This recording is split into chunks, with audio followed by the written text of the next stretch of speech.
Plus d'un an après la mise en place du Front uni pour l'alternance, cette plateforme politique est en proie à une querelle d'ego qui n'est pas pour conforter la réputation de certains de ses signataires, dont le projet et le véritable positionnement se révèlent de plus en plus troubles à mesure qu'approche la présidentielle 2016 au Gabon.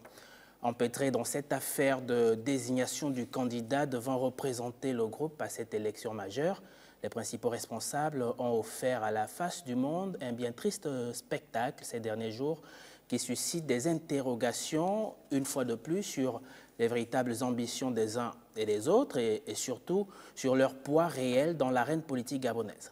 Mais au terme d'un processus boudé par certains ténors de l'opposition et parfois moqué par une partie de l'opinion, l'ancien président de la Commission de l'Union africaine dit avoir été désigné le 15 janvier dernier pour représenter le front de l'opposition pour l'alternance à l'élection présidentielle à venir. N'empêche que l'absence bien curieuse de toutes les personnalités ayant dirigé cette plateforme avait fait planer un doute sur le sérieux et la crédibilité d'une telle option. Au moment où le désormais candidat à la présidentielle s'apprête à organiser sa convention nationale afin de se mettre définitivement sur la rampe de départ à la campagne électorale, il était de bonne loi de s'interroger sur l'opportunité de celle-ci alors qu'une bonne partie de l'opposition se livre à un dialogue de sourds. Autant dire que les jours qui viennent annoncent de vives querelles au sein du front de l'opposition pour l'alternance, si tant est que la brèche longtemps colmatée en sourdine n'a pas déjà laissé place à un profond fossé. Pour en parler, nous avons fait appel à deux proches de Jean Ping, Mme Véronique Essomeyo, militante de l'Union nationale, et M. Claude Nzamba, militante de l'Union du peuple gabonais. Et nous avons invité l'universitaire Jonathan Toutoumgom, docteur en géostratégie, pour l'analyse du positionnement des uns et des autres de ce côté-là de l'échiquier politique gabonais. Sampero Nba de la rédaction de Canal 7 est à mes côtés pour la conduite de cette émission. Madame, Messieurs, bonsoir et merci de rester des nôtres pour cette édition spéciale. Madame Véronique Essomeyo, merci d'être arrivée. Monsieur Claude, merci. Jonathan Toutoumgom, géostratège, docteur et enseignant à l'université Omar Bongo, merci d'être arrivé. Sampero, merci de me faire l'honneur de partager ce plateau avec moi. Nous allons donc commencer 7 heures de débat sur l'opportunité de cette convention nationale qui va être faite autour de la candidature de Jean Ping. Mais pour commencer, je propose aux téléspectateurs de regarder ce sujet. Jean Ping a été désigné par 16 membres sur les 27 de la coalition le 15 janvier dernier, une désignation qui a occasionné une vive polémique dans le camp de l'opposition qui crie à la mascarade. Je vous propose de regarder ce document de nos confrères d'Africa 24. On se retrouve sur ce plateau.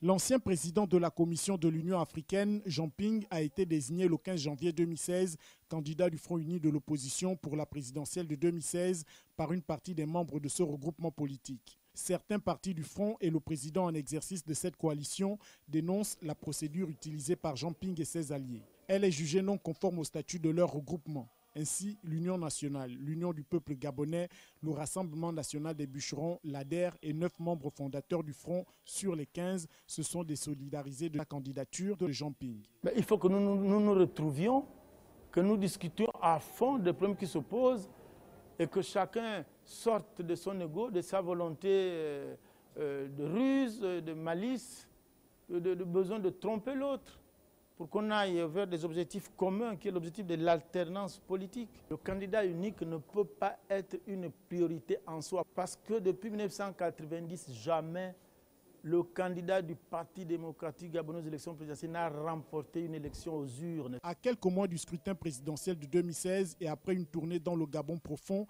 Jean Ping ne cache plus son ambition. Nous sommes 27 au front, eux ils sont 6 ou 7 sur les 27. Les autres sont avec moi.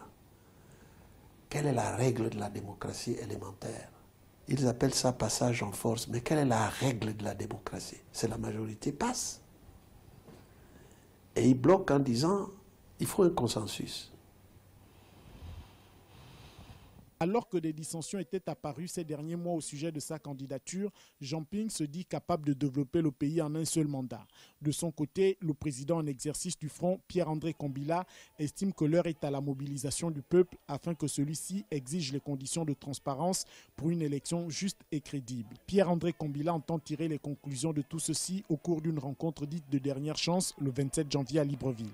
L'ancien président de l'Union africaine, Jean Ping, a été désigné vendredi 15 janvier 2016 candidat unique du Front de l'opposition pour l'alternance dans le cadre de la prochaine présidentielle au Gabon. Le choix des cadres ne fait pas l'unanimité au sein même de la coalition, mais Jean Ping, qui avait déjà officialisé sa candidature à l'investiture de l'opposition le 5 janvier 2016, se veut confiant. Le Gabon à l'abri de la peur, c'est la démocratie. On instaure la démocratie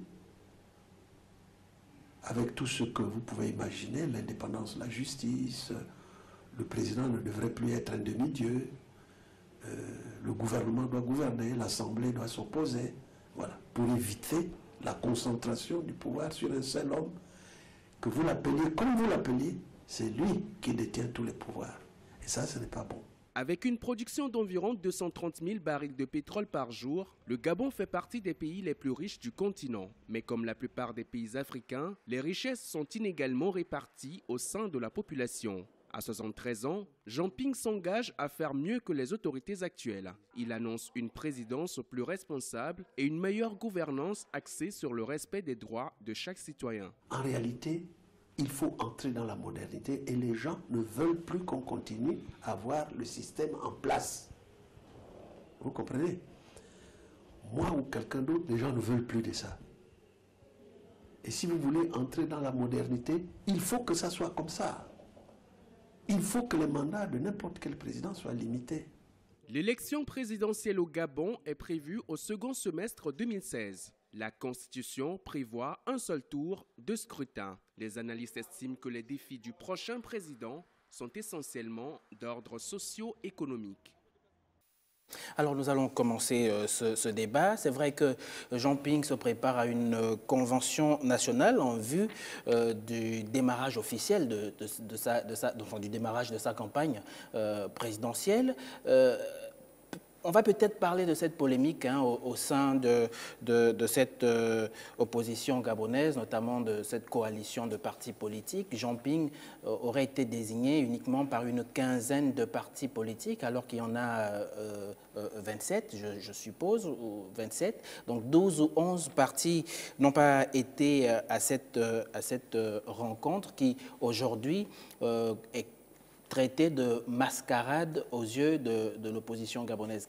Qu'en est-il exactement, Madame Véronique Essomeyo? Merci, Monsieur Carman, de me donner la possibilité, une fois de plus, de m'exprimer sur cette importante question, évidemment, qui a jeté quelques troubles dans l'opinion. Je voudrais rappeler que le Front est composé aujourd'hui de 27 membres. Que sur les 27 membres, 16 ont voté pour M. Jean Ping, l'ont désigné candidat unique du Front. Mais quels ont été les termes du vote? Est-ce que les 27 membres étaient présents le jour du vote, du vote? Je voulais vous rappeler que, donc je disais que 16 membres ont élu M. Jean Ping. Le vote s'est passé de la manière la plus régulière qui soit.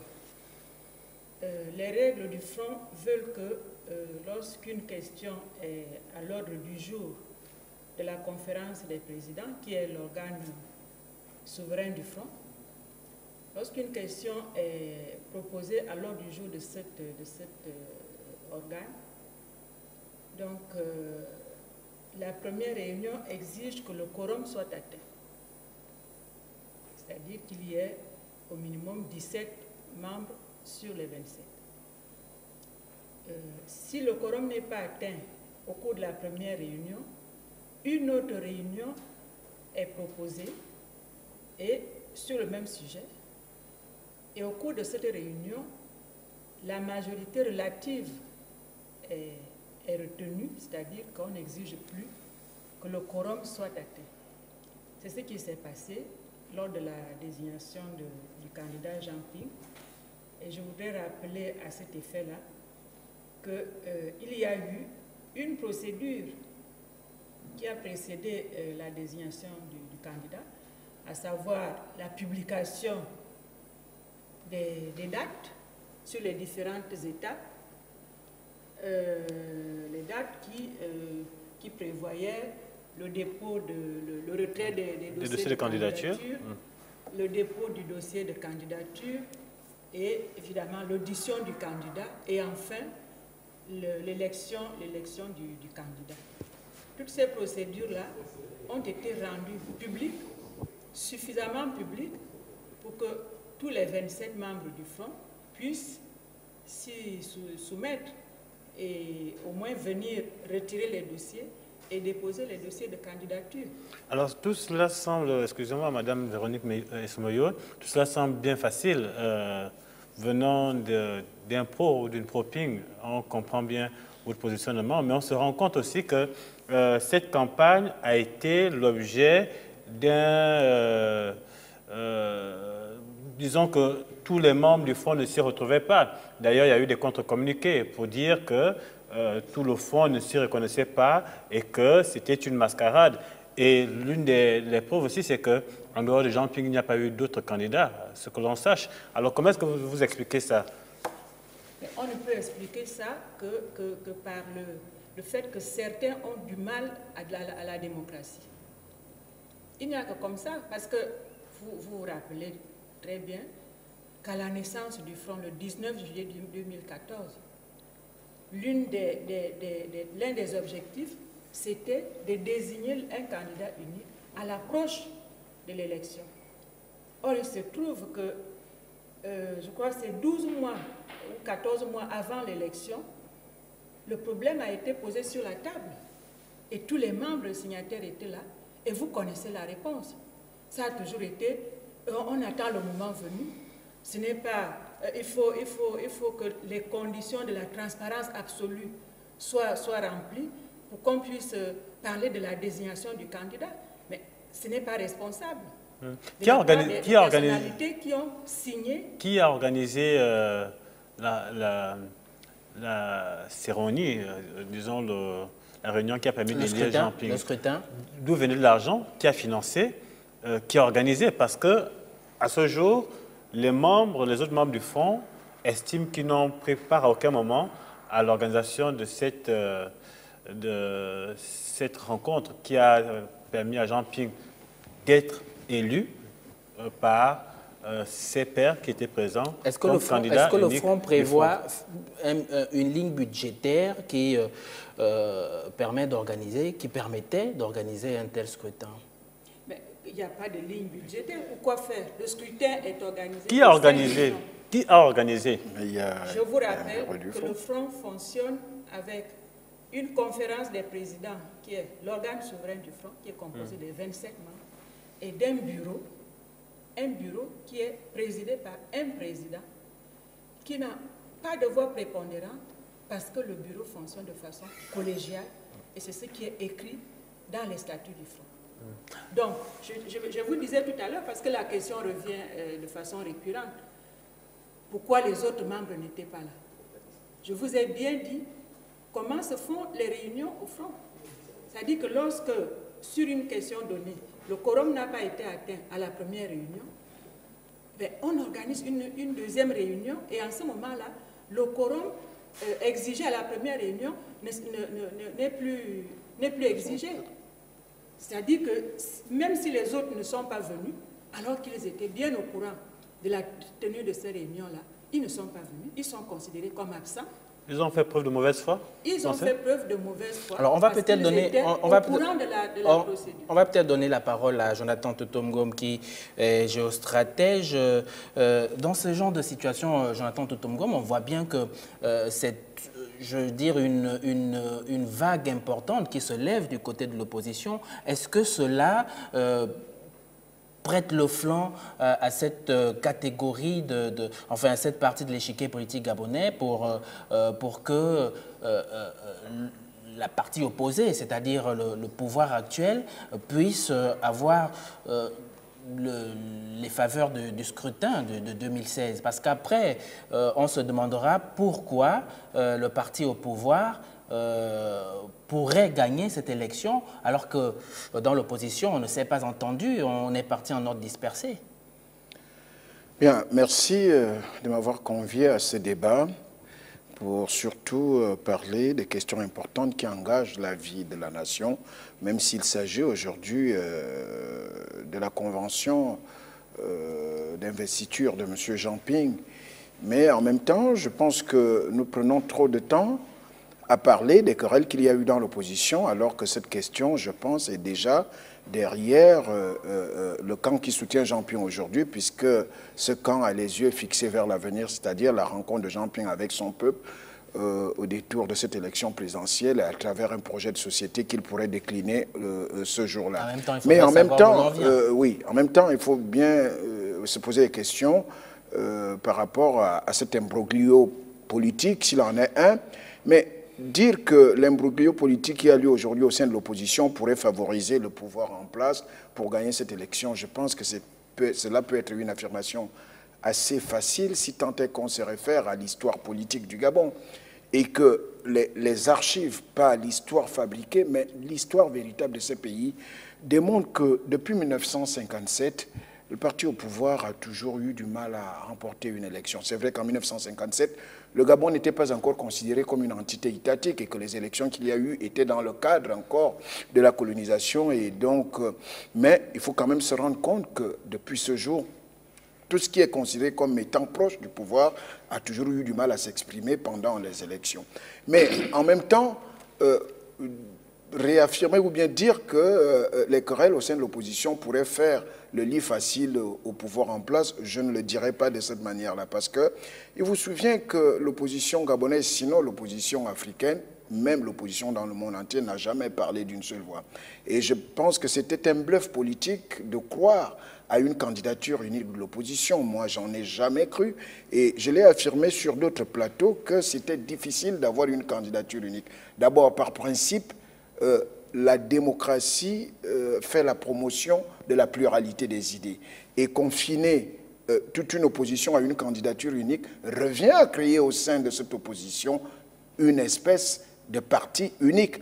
Mais en même temps, les égos étant très forts, mais aussi, même si vous désignez un candidat unique, le pouvoir a les leviers de créer au sein de l'opposition d'autres candidatures qui ne laisseraient pas place à cette candidature unique. Mais maintenant, ce n'est pas parce qu'il y a plusieurs candidats au sein de l'opposition que de facto le pouvoir en place gagne une élection.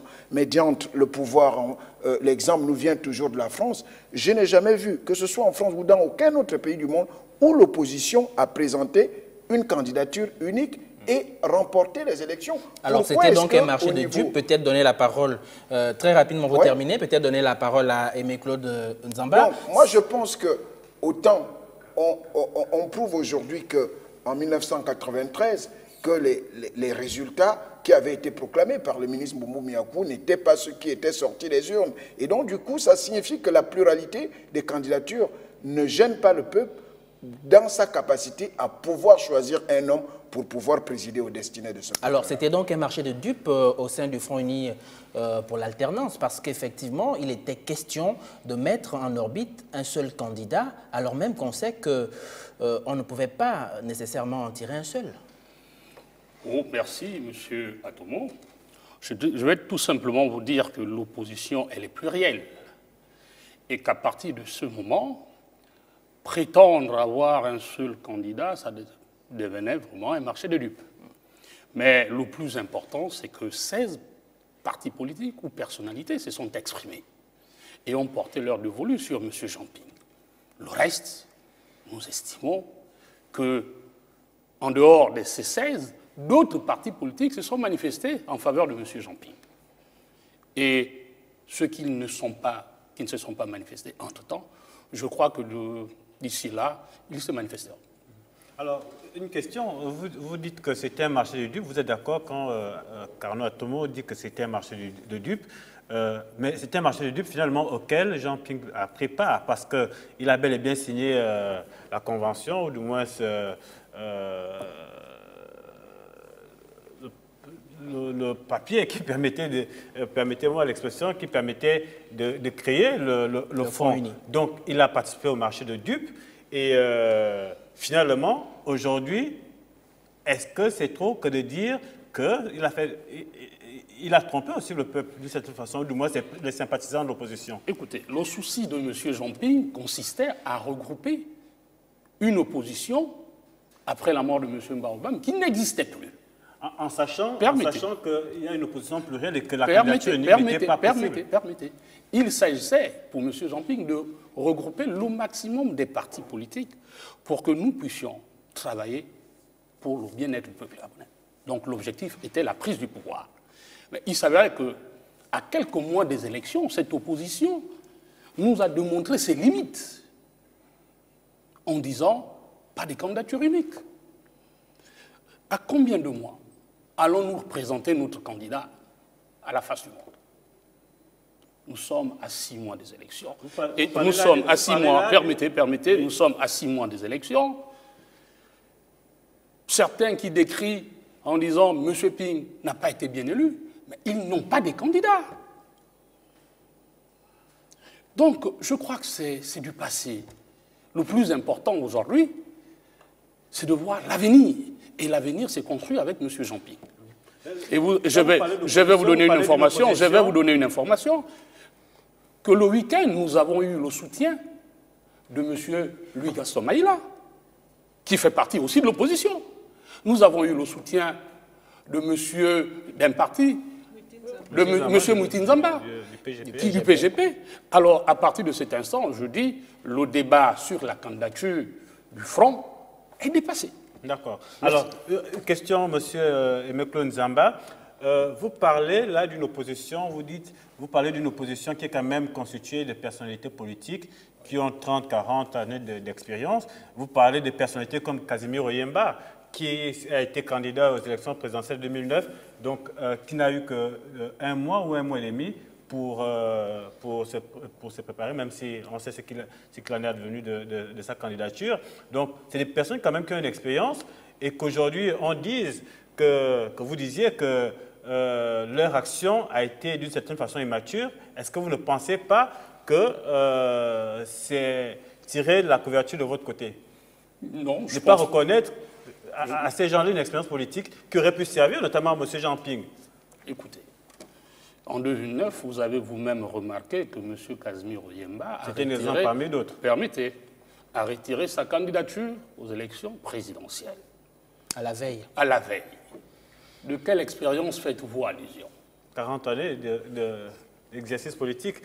Autre question, permettez-moi. Autre question, permettez-moi. Je voudrais revenir, voilà, vous parlez des partis qui soutiennent Jean Ping. Mais il s'avère quand même que ce sont des partis mineurs. Le PGP n'existe pratiquement plus, un électorat inexistant. L'UPNR de Gaston Maïla, c'était un parti régionaliste qui s'arrête à 2 ou 3 villes dans l'Angounier. Et puis, vous dites, enfin on le sait très bien que l'Union nationale, qui est quand même aujourd'hui, pour beaucoup, le premier parti politique de l'opposition, ne soutient pas Jean Ping en dehors de quelques individus. Sur quoi finalement compte Jean Ping pour amorcer, ou du moins pour engager sa course vers la présidentielle?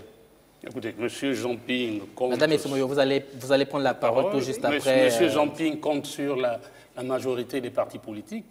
Comme vous estimez certains partis politiques comme étant des petits partis politiques, mais au sein de l'opposition, il n'y a pas que l'Union nationale. Il y a beaucoup de partis politiques de l'opposition. Donc nous comptons sur ceux-là qui viennent apporter leur soutien à M. Jean Ping. Même si c'est l'existence sur le terrain. Mais je pense que l'existence d'un parti se mesure par le nombre des élus. Le PGP n'en a pas. Écoutez, il n'y a pas que l'Union nationale. L'UPNR non plus. Ah non, l'UPNR est représenté à l'Assemblée nationale. peut-être ils ont un député. Ils ont des conseillers municipaux. Très bien. Madame Somoyo, vous pouvez poursuivre. Oui, je vais poursuivre, mais je voudrais revenir sur ce que votre confrère a dit tout à l'heure, parce que je ne souhaite pas que l'opinion retienne que M. Jean Ping ait été à l'origine d'un marché de dupes quelconque. Je ne peux pas vous laisser dire cela. Non, non, nous n'avons pas dit qu'il était à l'origine des marchés de dupes, mais nous avons dit que... Il n'y a pas eu de marché de dupes. En signant cette coalition, on savait bien qu'on ne sortirait pas de là avec un candidat unique pour cette coalition, parce qu'on sait très bien que dans l'opposition gabonaise, les appétits des uns et des autres, on les connaît, sont voraces. Et donc... Oui. Jean Ping, en participant à cette coalition, savait très bien qu'on ne trouverait pas un consensus parmi tous les... Jean Ping ne pouvait le savoir peut-être, mais Jean Ping est parti sur de bonnes intentions. N'oubliez pas qu'avant que le front ne soit constitué, Jean Ping avait déjà commencé à faire le tour des quartiers et de certaines villes. Et c'est la population gabonaise qui lui avait demandé, partout où il était passé, qu'aux prochaines élections, il faut que l'opposition présente un seul candidat. Au regard des fraudes massives que le pouvoir a l'habitude d'organiser pendant les élections, et pour véritablement faire face à cette fraude, Jean Ping n'a rien inventé du tout. Jean Ping a tout simplement favorisé le fait que les autres, et lui et les autres, se mettent ensemble pour constituer le front. Je pense que le front a été constitué sur de bonnes intentions. Je ne peux pas vous laisser parler de marché de dupes. Et Jean Ping n'était pas seul. Jean Ping n'était pas seul. Absolument, tous les membres du front. Ils ont tous signé. Tous les membres du front ont signé. Sur cette bonne intention au début. Mais le problème se trouve. Le problème, c'est que les gens parlent de la démocratie à la bouche, comme on dit au quartier, mais ils ne veulent pas appliquer la démocratie. On ne peut pas comprendre que dans une organisation, la minorité veuille s'imposer à la majorité. Ça n'a pas de sens. Ils ont inventé beaucoup de choses, les notables. Il n'y a pas de notables dans les statuts du Front. Tous les 27 membres du Front sont égaux. Donc, c'est de la diversion. Et Jean Ping ne pouvait pas se laisser enfermer dans la diversion. Et vous constatez, depuis que les 16 membres l'ont désigné, que les choses avancent. Aujourd'hui, nous parlons de la convention qui se prépare. C'est quand même une avancée. Même si c'est les 11 membres qui sont contre, qui continuent à semer le trouble dans l'esprit des Gabonais. Mais les Gabonais ne les suivent pas. Les Gabonais ne les suivent pas parce qu'ils ne proposent rien. Ils demandent les conditions absolues de la transparence. Vous avez déjà vu une manifestation dans Libreville, ici ou ailleurs, pour exiger les conditions de la transparence? Non. Alors ça signifie que c'est de la diversion et Jean Ping n'a pas voulu se laisser enfermer dans cette diversion. Alors, Jonathan Toutoumgom, quel peut être l'impact de l'organisation de cette convention d'investiture de Jean Ping sur les populations? Bon, avant de répondre à votre question, très rapidement, j'ai envie de revenir sur deux choses qu'a dites M. Samperodba.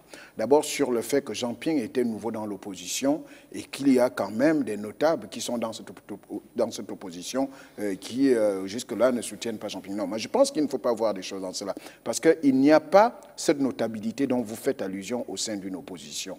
Parce que il n'y a pas... Nous sommes dans une société africaine. Oui, non, la société africaine, non, la démocratie a des standards internationaux qui n'ont rien à voir avec la société traditionnelle africaine. Autrement dit, on n'a qu'à organiser des mbanja pour désigner un candidat. Si on veut aller à la démocratie, ce n'est pas pour autant qu'on va mettre de côté nos valeurs. Si on veut de la démocratie. Mais ceux dont vous parlez, que vous considérez comme des notables de l'opposition, à partir de quel moment sont-ils dans l'opposition? J'ai l'impression que lorsque nous sommes en 1989, lorsque Mbabe Solo commence à négocier avec le pouvoir de Libreville, lorsque nous sommes en 1981, alors que d'autres compatriotes, Léo Yonaba, se battent à la gare routière contre le pouvoir d'Omar Bongo, ces gens étaient au pouvoir, étaient au PDG, et ils ne sont arrivés les uns et les autres au sein de l'opposition qu'à partir de la fin des années 2000.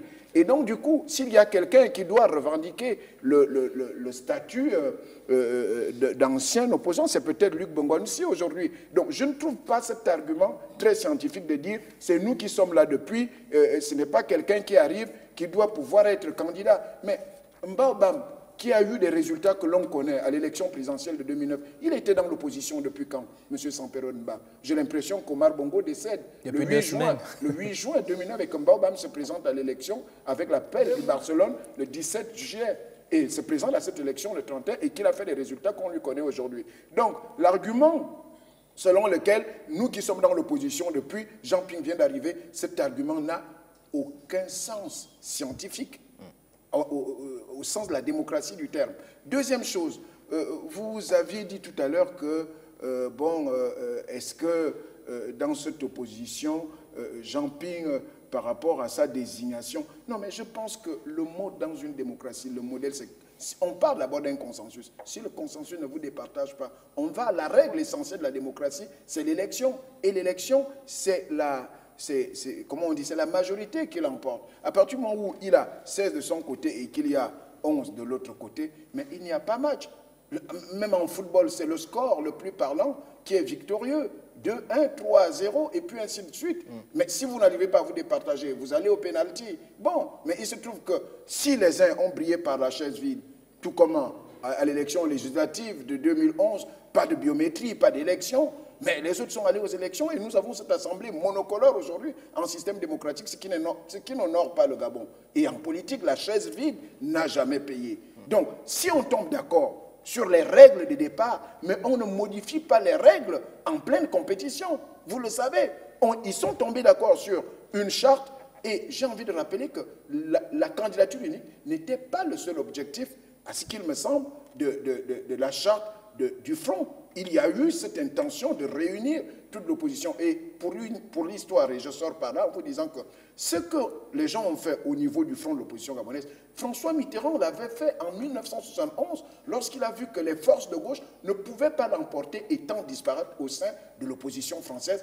Il a réuni ce qu'on a appelé le Congrès d'Épinay en 1971 et de là est sortie la création du Parti socialiste et quelques années plus tard, en 1981, le Parti socialiste remportait l'élection présidentielle en France. Je pense que ça a été peut-être dans l'optique de ceux qui ont créé le Front. Mais il se trouve, comme Mme Essomoyo l'a dit, que les gens ils parlent de la démocratie à la bouche, ils exigent des conditions de transparence. Je ne prends pas la part d'Ali Bongo, mais Ali Bongo a hérité des institutions qui ont été mises en place par ceux-là qui demandent la mise en place de ces institutions. Est-ce qu'ils peuvent dire que quelque chose a changé lorsqu'ils étaient au pouvoir par rapport à ces institutions? Qu'est-ce qui a changé? Il faut tout simplement dire qu'Ali Bongo hérite de quelque chose qui lui profite.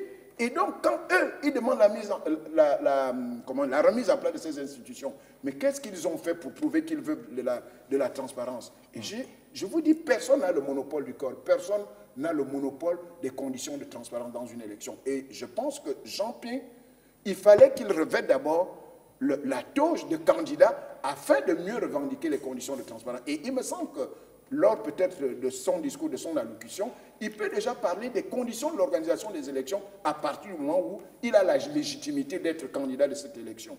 Maintenant, pour revenir à votre question, et je serai très bref en 2 mots, vous m'aviez demandé si vous pouvez rappeler. Quel impact cette convention d'investiture pourrait avoir sur les populations? Nous sommes dans le domaine politique, M. Carnot Atomengue. Une convention est d'abord un accord qui réunit un certain nombre d'individus qui acceptent d'atteindre un objectif donné. Et donc ici, il y a, je pense, autour de M. Jean-Ping, les partis, d'abord les partis et les personnalités qui l'ont soutenu au sein du Front. Il y a des partis politiques qui sont en train de le rejoindre. Il y a des personnalités politiques, même de la majorité. Il y a des associations, des organisations de la société civile. Donc, pour mettre en forme tout cela, il faut donc signer une espèce d'accord, c'est-à-dire une convention qui n'est peut-être pas là un accord juridique au sens du droit, au pied de la lettre, mais au moins qui met d'accord sur le plan politique pour dire nous voulons atteindre un objectif commun qui est peut-être l'alternance, qui est un programme de gouvernement et qui est donc une plateforme politique qui doit nous réunir afin d'affronter le pouvoir au cours de l'élection. Et donc je pense que le public ou le peuple peut voir en cela une espèce de volonté au-delà de ceux qui se sont peut-être égarés par rapport à leur objectif. Ils vont voir, le public peut donc avoir cette idée de croire qu'il y a une certaine unification au sein de cette opposition. Vous parlez de partis gazelle, mais non, comme l'autre avait dit, non. Vous pensez que le ministère de l'Intérieur a légalisé l'UPNR comme étant un parti régionaliste? Il me semble que pour légaliser un parti, il faut au moins 3000 signatures sur l'ensemble du territoire. Mais de quel droit, quel est le droit que vous avez à qualifier certains partis de partis mineurs et d'autres partis majeurs? Je pense que c'est peut-être faire... C'est pourtant la réalité sur le terrain. Sur le terrain, je ne vous laisserai pas faire injure au ministère de l'Intérieur ou à d'autres partis politiques, parce que lorsque vous le dites, c'est comme si le ministère de l'Intérieur avait légalisé un parti régional. Je ne pense pas qu'il y ait un parti régional qui soit légalisé. Donc, je me dis, si ces partis ont décidé de soutenir Jean Ping, c'est que ces partis méritent la convention. Mais je vous pose une question, même si je n'ai pas le droit de poser une question. Vous pensez que tous les partis qui composent la galaxie de la majorité présidentielle, ces partis-là sont représentatifs sur le terrain, ou bien c'est des partis qui suivent juste les leviers du pouvoir pour bénéficier de quelques... Et c'est la même chose pour tous les partis de l'opposition. Voilà. Alors, malgré tout, les ténors de la coalition des partis politiques qui avaient accueilli Jean Ping au sein de l'opposition crient à la mascarade. Je vous propose de regarder ce document de nos confrères de France 24, un document dans lequel Pierre-André Kombila intervient. Je pense que si nos amis qui encadrent Jean Ping avaient bien suivi ma dernière déclaration, ils auraient compris que le 27, nous convions tous les membres du Front à une grande réunion au cours de laquelle nous allons redébattre tous les problèmes relatifs à la candidature unique, relatifs à tout le processus stratégique que nous devons mettre en place pour arriver à l'alternance politique que nous souhaitons tous. Je crois qu'il y a une espèce d'incompréhension entre un certain groupe de militants qui soutient Jean Ping et l'autre groupe qui travaille pour la recherche d'abord des conditions d'une élection transparente, régulière et juste, et qui veulent d'emblée aller aux élections dans le contexte actuel où nous savons que l'élection est nécessairement pipée avec la fraude massive que le PDG entend mettre en place et l'utilisation aussi massive des forces de défense qu'ils utilisent pour accéder au pouvoir. Alors, Véronique Sommeyo, vous venez de suivre le professeur Pierre-André Kombila. Une réaction? Oui, moi je pense que ce que le professeur Kombila dit est logique avec la posture qu'il a aujourd'hui.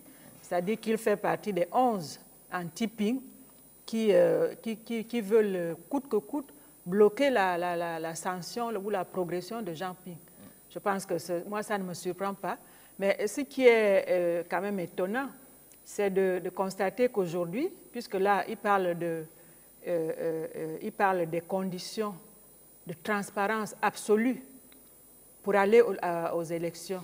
Mais ce qui me surprend, moi, c'est qu'un parti comme l'Union nationale, mon parti, se propose d'organiser un congrès du 23 au 27 mars, du 25 au 27 mars.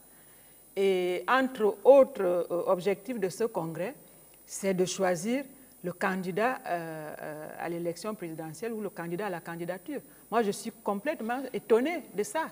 Mais le professeur Kombila vient de dire que les conditions de la transparence absolue ne sont pas réunies. Mais pourquoi alors parler de candidature, alors que c'est ce qu'ils ont toujours reproché à Jean Ping jusque-là?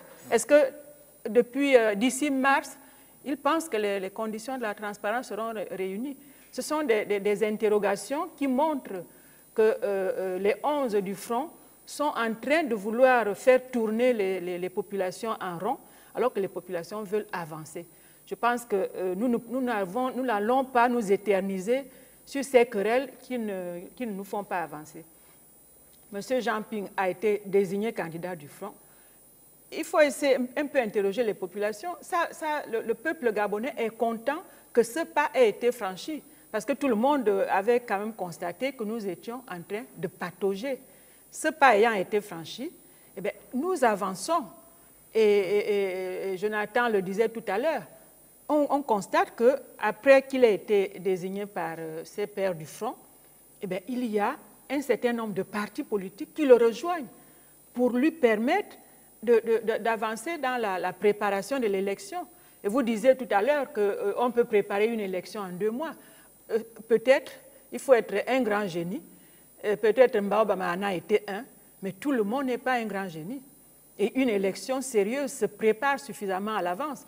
On voit quand même que Hillary Clinton aujourd'hui prépare une élection qui va avoir lieu l'année prochaine.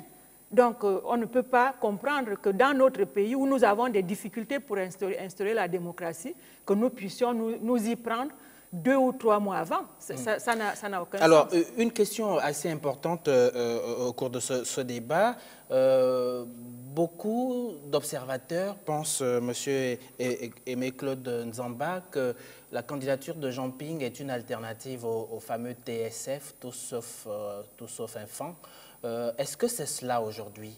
Puisqu'on sait très bien qu'il y a des ténors de l'opposition qui soutiennent Jean Ping, qui ont préféré qu'il n'y ait pas de candidature fond. Je voudrais citer Vincent Essonomengue, qui est membre de l'Union nationale. Écoutez, moi, je suis vraiment surpris lorsque vous parlez de ces personnalités dont vous citez en disant qu'ils ont demandé à mes frères Fan de ne pas se présenter. Mais je pense qu'ils ont sûrement des raisons. Et ces raisons ont été maintes fois invoquées au cours des causeries qu'a animé M. Jean Ping par M. René Ndemezobia. Vous allez constater, et ça, M. René vous dira, le jour où vous le verrez, il vous dira le contenu de ces messages. Mais je ne crois pas que le fait de demander à nos frères Fan de ne pas présenter des candidatures, s'ils l'ont demandé, pouvait entraîner tous ces bruits, ces remue-ménages que nous constatons. Déjà, M. Ndemezo, au cours de ses différentes interventions, a démenti cela. Et M. Eyegendon a démenti cela. Alors, j'ai peur que vous ne dites que le candidat de M. Jean Ping est soutenu uniquement que par les femmes. Mais non, je vous ai dit tout à l'heure... J'ai posé la question de savoir si c'est une alternative à ce TSF qui n'est qu'un secret de polichinelle en République gabonaise. Je vous ai dit que jusque-là, personne de ces personnalités dont vous avez cité a dit cela, en disant tout sauf les femmes.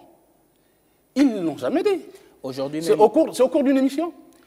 Non. Au cours d'une causerie? En tout cas, la rumeur dit que on a décidé de ne pas présenter une candidature. Vous êtes journaliste, à partir de cet instant, il est souhaitable de ne pas vous contenter de rumeurs. Absolument. C'est vrai qu'on ne peut pas se contenter de rumeurs, mais c'est quand même une position qui saute aux yeux aujourd'hui. Jonathan Toutoumgom, vous savez que cette question a été longuement débattue au cours, effectivement, de ces conférences, de ces débats, de ces causeries organisées par les membres de la coalition du Front Uni pour l'alternance, mais également par les membres de la caravane Jean Ping qui ont expliqué que Jean Ping n'était pas une alternative. Mais la question est de savoir pourquoi un certain nombre de personnalités gravitent autour de Jean Ping aujourd'hui. Non, je pense que la question que vous posez est tellement sérieuse qu'il faut apporter peut-être des réponses qui frisent avec la science. Je pense que cette question relève d'une vision stratégique au niveau de la sous-région. D'abord, il n'a jamais été question qu'on demande à un membre de la communauté Fan de ne pas être candidat. Ce qui a été dit, j'ai bien suivi M. Ndemezo à la télé. Vous comme moi, je n'étais pas de la tournée de Jean Ping, je n'ai pas pris part à cette tournée, mais il a été dit qu'une certaine notabilité française réunie et a trouvé inopportune la possibilité d'une candidature Fan pour X ou Y raisons. Mais je pense que pour des raisons strictement géopolitiques au niveau de la sous-région, je pense que cette notabilité a pensé que, puisque l'élection au niveau de la sous-région, nous sommes des pays anciennement colonisés par la France, et que la France a encore une grande influence politique au niveau de ces pays, de ces anciennes colonies. Et donc, je pense que la vision stratégique, selon le doyen Essonomengue, a pensé que, étant donné que Les FAN sont au pouvoir au Cameroun, les FAN étant au pouvoir en Guinée équatoriale. Est-ce qu'il est opportun aujourd'hui que les FAN qui ont essayé avec Mbabesso, qui ont essayé avec André Mbaobam, qui ont essayé avec des leaders, d'autres leaders, présentent un candidat? Il était donc peut-être souhaitable que pour cette élection, que la communauté FAN n'ait pas un candidat. Mais il n'a jamais été question qu'on demande à qui que ce soit de ne pas se présenter. Et je vais vous dire qu'aujourd'hui, mais de quel FAN veut-on qu'il soit candidat? Mais M. Milam Dieudonné est déjà candidat. C'est un candidat FAN. Il y a Maître Melan qui se fait surnommer Maître Melan, qui est déjà candidat. Donc, vous voyez bien que eux, qui sont de la communauté FAN, se sont déjà prononcés. Mais quel est le FAN qu'on veut qu'il soit candidat et quel est le FAN qu'on ne veut pas qu'il soit candidat? Donc je pense que c'est un tort fait à René Desmaisons, c'est un tort fait à Esson Mengue, c'est un tort fait à X ou à Y pour leur attribuer la fameuse interdiction. Ils n'ont fait qu'une analyse, peut-être stratégique de la situation, pour d'autres raisons que je n'évoquerai pas ici. Je précise que ma question était de savoir si c'était une alternative à cette analyse, justement, qu'il faisait. L'alternative signifie, une alternative signifie que si vous abandonnez cette solution, vous prenez une autre. Personne n'a jamais dit que les FAN abandonnaient la possibilité d'être candidat pour soutenir Jean-Ping. Je pense que Jean-Ping, c'est un tort qu'on veut le présenter aujourd'hui comme le candidat des FIC. Mais Jean-Ping a eu tellement de succès dans le Guélolo que moi, je me suis étonné. Donc, ce ne sont pas les FAN qui sont dans le Guélolo. Non, il faut tout simplement dire qu'aujourd'hui, je pense que Jean-Ping est considéré comme l'alternative des Gabonais par rapport à l'alternance souhaitée et non une alternative FAN. Mais je voudrais peut-être que Monsieur Aimé Claude Nzamba ou vous, Madame Essomeyo, que vous nous disiez un tout petit peu si on peut avoir une idée de ce que Jean-Ping propose au peuple gabonais aujourd'hui en tant que candidat à la présidence. Ce que Jean-Ping propose, sans aller dans les détails, puisque les détails lui-même, il va les décliner, ce qu'il propose, ça se résume en deux phrases. Le Gabon à l'abri de la peur, le Gabon à l'abri du besoin.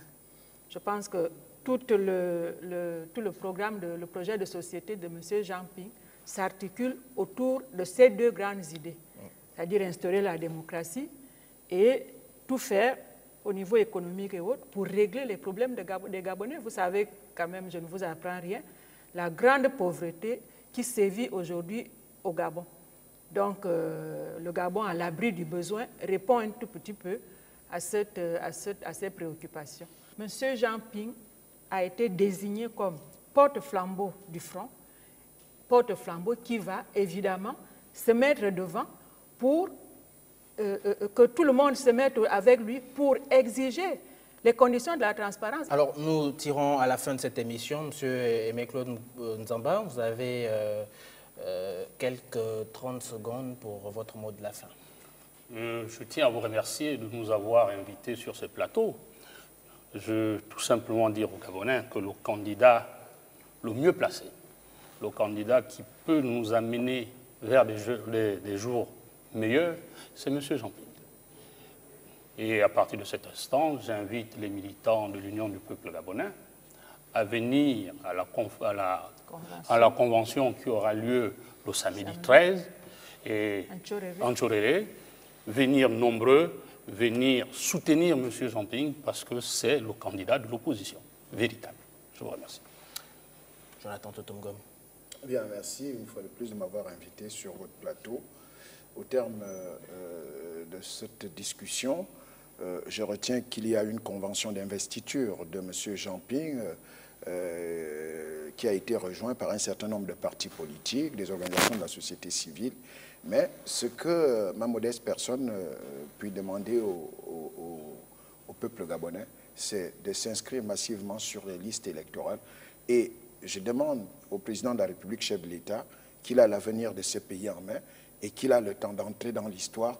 Il doit tout faire pour que cette élection soit la mieux organisée possible et que les résultats issus des urnes soient des résultats proclamés afin que le vainqueur de l'élection soit félicité par le vaincu et que les Gabonais restent sans heurts comme ils l'ont toujours été, la paix qui a toujours été notre référentiel. Madame Essomeyo. Oui, je redirais un peu la même chose, puisque c'est une question qui est d'actualité, de demander aux Gabonais, effectivement, de s'inscrire massivement, parce que là, il nous reste à peu près 2 semaines, une quinzaine de jours, 15 à 20 jours, avant la clôture des inscriptions sur les listes électorales, parce que on peut très bien soutenir Jean Ping, mais si on n'est pas inscrit sur les listes, si on ne peut pas voter, le soutien ne sert pratiquement à rien. Alors les Gabonais doivent se lever massivement parce que c'est une occasion qui nous est donnée pour nous débarrasser de ce pouvoir qui affame le peuple. On ne peut pas accepter de continuer à vivre mal au-delà de août 2016. Samperonba, merci encore une fois d'avoir accepté de partager ce plateau avec moi. Merci à vous qui êtes restés nombreux devant votre petit écran. Merci à mes chers invités. On se retrouve très prochainement.